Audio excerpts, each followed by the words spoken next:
इस तरह से करना पड़ता है कुछ लोगों को, और ये बहुत ही तकलीफ देने वाली समस्या होती है। इसे हम कहते हैं गले में खराश हो जाना, या सामान्य भाषा में इसे हम कहते हैं गले में कफ आ जाना, या फिर गले में बलगम फंसा रहना, और बहुत ही परेशान करने वाली समस्या होती है। क्या क्या तकलीफें इसमें लोगों को होती है? एक तो एक्सेस म्यूकस सीक्रेट होता है, यानी कि ज्यादा प्रमाण में बलगम तैयार होने लगता है और गले के पीछे के साइड में यह बलगम खुद को महसूस होता है।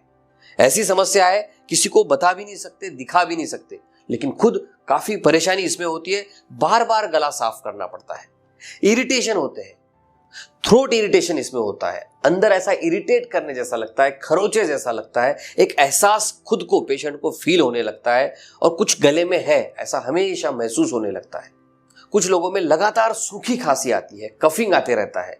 कुछ लोगों का आवाज भी चेंज होता है, जिसे हम कहते हैं हॉर्सनेस ऑफ वॉइस, यानी कि आवाज बदल जाता है। और कुछ लोगों में इस कफ की वजह से उन्हें निगलने में भी तकलीफ होती है, और कुछ लोगों को मचलाहट जैसे भी होने लगता है, और ये तब होता है जब ये बलगम जमा होकर पेट में जाने लगता है। और कुछ लोगों में उनके मुंह से बदबू भी आने लगती है, जिसे हम बैड ब्रीथ कहते हैं। मुंह से बदबू आने लगती है, खुद को भी अच्छा फीलिंग नहीं होता है। ऐसी तकलीफें जब होने लगती है तो इसे हम कहते हैं पोस्ट नजल ड्रिप, और सामान्य भाषा में इसे हम कहते हैं गले में कफ अटक जाना या गले में बलगम तैयार हो जाना। तो ये होता क्यों है, क्या इसके कारण है, और अगर आपको ऐसी तकलीफ है तो इसमें आपने क्या घरेलू उपाय करने चाहिए? कौन सी 2 से 3 ऐसी चीजें हैं जो आप इजीली कर सकते हैं, आसानी से कर सकते हैं, और कौन से ऐसे घरेलू नुस्खे हैं जिन्हें अगर आप समझ जाए तो इस तकलीफ से पूरी तरह से आप निजात पा सकते हैं? इन्हीं सभी बातों के बारे में इस वीडियो में हम विस्तार से जानने वाले हैं, और इसीलिए आपको इस वीडियो को पूरा देखना है, अंत तक देखना है। इन घरेलू नुस्खों को भी आपने समझना है, लेकिन सबसे पहला काम करिए, इस चैनल को सब्सक्राइब जरूर कीजिए। आपके लिए फ्री है, लेकिन इससे मेरी बहुत एनर्जी बढ़ती है। सो चलिए मेरे साथ जानते हैं पोस्ट नजल ड्रिप के क्या क्या कारण हो सकते हैं। ये समस्या जब होने लगती है तो बहुत परेशानी होती है, जैसे मैंने बताया, इरिटेशन होती है, तकलीफ होती है, अंदर से कुछ सिक्रीशन होता है जो खुद को ही महसूस होने लगता है। तो इसके कारणों को समझना जरूरी है, क्योंकि कारणों तक अगर हम पहुंचेंगे तो इसका सटीक इलाज भी कर पाएंगे।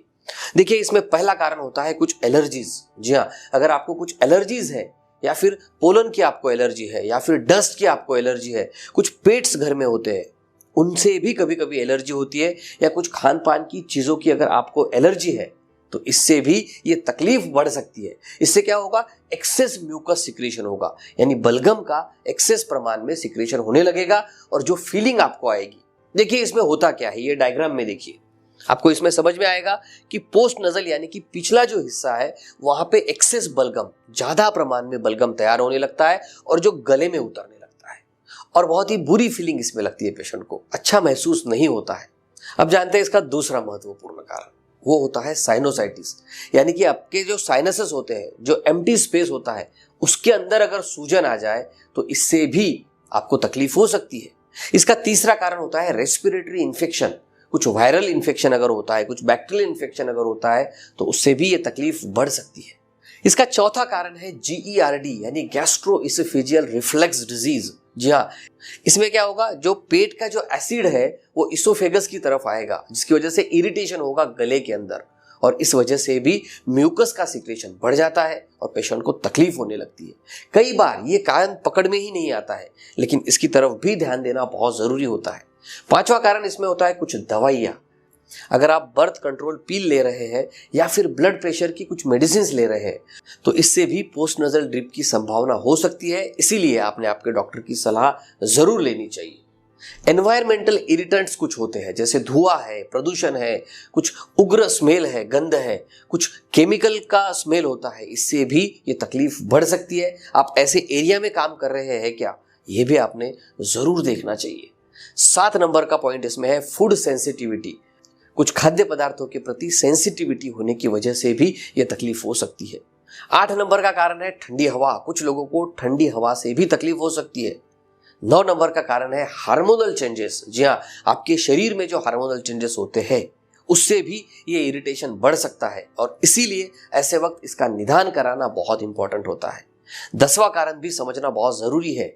अगर आपको हाई स्ट्रेस है, बहुत ज्यादा टेंशन है, तनाव है, तो इससे आपके शरीर में कुछ हार्मोन्स में बदलाव होंगे, और जिसकी वजह से ये म्यूकस सिक्रीशन बढ़ सकता है और गले में खराश की जो समस्या है ये भी बढ़ सकती है। ये तो हो गए इसके कुछ कारण, ये होता क्यों है। देखिए, इसीलिए इसका डायग्नोसिस कराना बहुत जरूरी है। अब जानते हैं इसके होम रेमेडीज के बारे में कि आपने क्या करना चाहिए। सबसे पहला उपाय आप कर सकते हैं, गर्म पानी का इस्तेमाल कीजिए।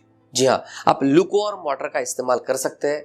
थोड़ा गुनगुना पानी लीजिए, उसमें आप एक चुटकी नमक डालिए और इसे सुबह शाम या फिर दिन भर अगर आप पीते हैं तो आपके गले में जो कफ बनता है, म्यूकस जो सिक्रीशन होता है वो कम हो सकता है और आपको काफी प्रमाण में इससे राहत मिल सकती है।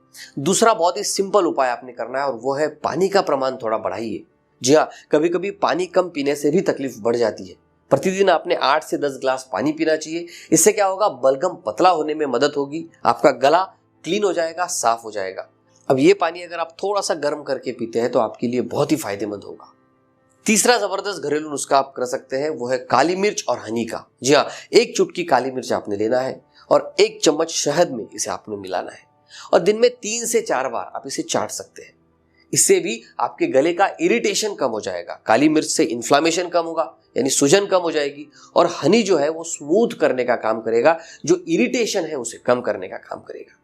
चौथा बहुत ही जबरदस्त घरेलू नुस्खा है हल्दी वाला दूध। जी हाँ, 1 ग्लास या फिर आधा ग्लास गर्म दूध लीजिए, उसमें 1 टीस्पून आप हल्दी मिलाइए। इसे आप रात को सोने से पहले पीजिए।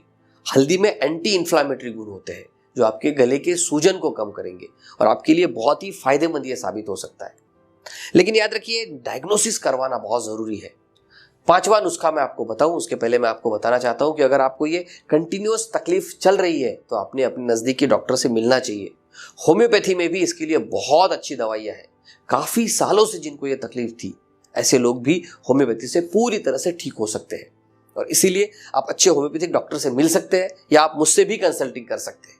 मेरा व्हाट्सएप नंबर मैंने दिया है, आप मुझे व्हाट्सएप कीजिए। अब जानते हैं 5वां जबरदस्त घरेलू नुस्खा, और वो है अदरक। जी हाँ, अदरक आपके गले के लिए बहुत ही फायदेमंद है। आपने क्या करना है, 1 चम्मच कटा हुआ अदरक लेना है, उसे अच्छे से उबालना है और अच्छी तरीके से छान लेना है। फिर उसमें आप 1 टीस्पून शहद डाल सकते हैं आपके टेस्ट के लिए, थोड़ा सा मिठास आने के लिए। और जैसे मैंने पहले ही बताया, शहद आपके गले को एक सूदिंग इफेक्ट देता है।